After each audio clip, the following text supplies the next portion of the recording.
I have played in pretty much every single elo in the game, from bronze to iron to plat to challenger on EU West, and I can tell you guys with full confidence, very few people in the game know how to actually freeze a wave. They might understand the concept, but they don't know how to do it in a way that will give them an advantage in game. So with this series, I'll be trying my best to teach you guys about all the knowledge that I have when it comes to freezing waves to build advantages in League of Legends. So why should you freeze over push a wave or slow push a wave? Now, the answer is very complicated yet very simple, because in League, everything is a factor.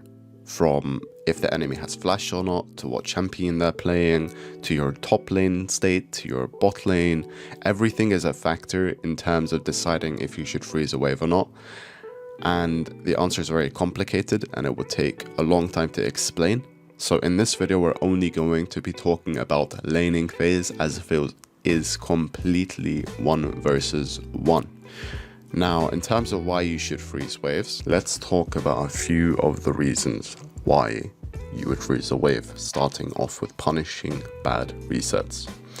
If the enemy pushes the wave too slowly to where your own wave arrives and you arrive back to lane and then he or she recalls, you are able to punish this. In this clip, I'm coming back to mid lane after shoving in the wave and Fizz pushes back the wave too slowly, so I decide to freeze it.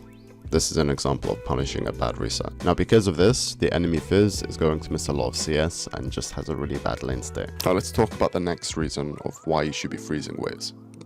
If you have kill pressure.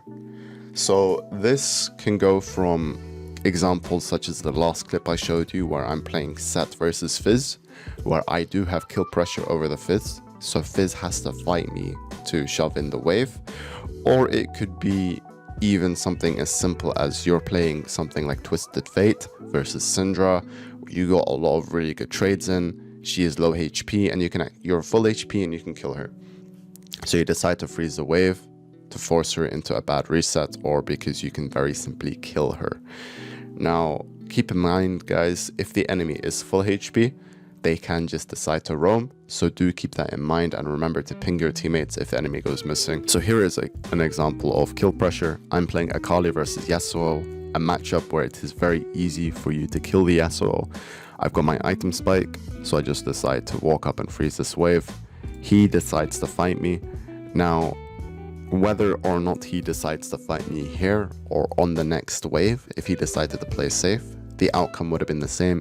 He has to fight me to crash in this wave, or he has to call his teammates to help him push and shove in the wave. Now, I would have killed him here regardless of whether my team came or not, so that is why I'm using this example as kill pressure and not as gank setup, although it does apply as gank setup. And then we end up killing him. The next reason is to set up a good lane state for champions such as Kassadin or Victor, where you do not want to be in a position where you are being frozen on early game as these champions. I'm going to use our guy Dopa himself. Now, if you go on YouTube and you type in Dopa Victor and you look at Dopa's wave state at 2 minutes 50 to 3, you will almost always see that he has the wave set up in this position here. It is very difficult for Yone now to clear the wave, to push in the wave. Yone is now in a position where he is vulnerable to ganks.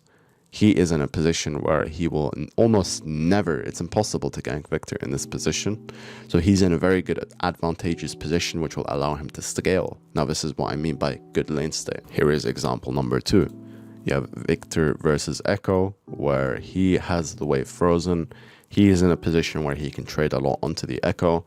Echo can't really play the game, and this is a good lane state for Victor. The next reason why you would want to freeze a wave is to set up for ganks. Let's say the enemy mid laner or top laner or even bot lane has no flash and you want to punish this. Ping your jungler to come. You now know that your jungler is gonna do, let's say, Raptor camp or whatever, and come.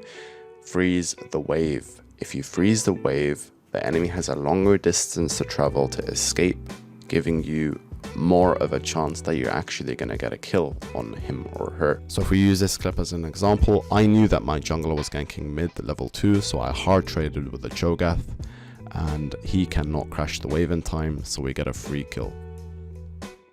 Now the final reason to freeze a wave is, let's say you are playing any lane and you solo kill your opponent. So let's say you're playing top lane, the enemy is playing Darius, you manage to solo kill him. Should you push in the wave and recall?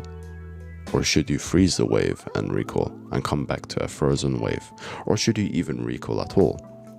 Now, to answer this question, it depends on many different factors. So for example, if you know that your jungler is going to be top and he can come top, you can decide to stay whether you have gold or not. If you know that your jungler is not going to come and you need 100 gold for your next item, which will allow you to dominate your lane even further, then you should push for the sake of getting gold. If you do not have a great item buy and you want to punish your lane even further and you have kill pressure, which is the reason that we gave for freezing, then you should just recall. So for example here, I get a solo kill onto the Pantheon and I do not really need to reset. I don't have a great reset and my Kindred is going to clear the wave. So I decide to stay and try to freeze the wave. And now yes, this is kind of a slow push, but it still applies in terms of the rule, because I can end up baiting the Pantheon to push back into me when he comes back. Thank you guys for watching. Now, my goal is to share all of the knowledge I have that I've learned throughout the years playing League of Legends and coaching League of Legends. I want to share all of this completely for free, and I will be going into more and more advanced concepts as the videos go on.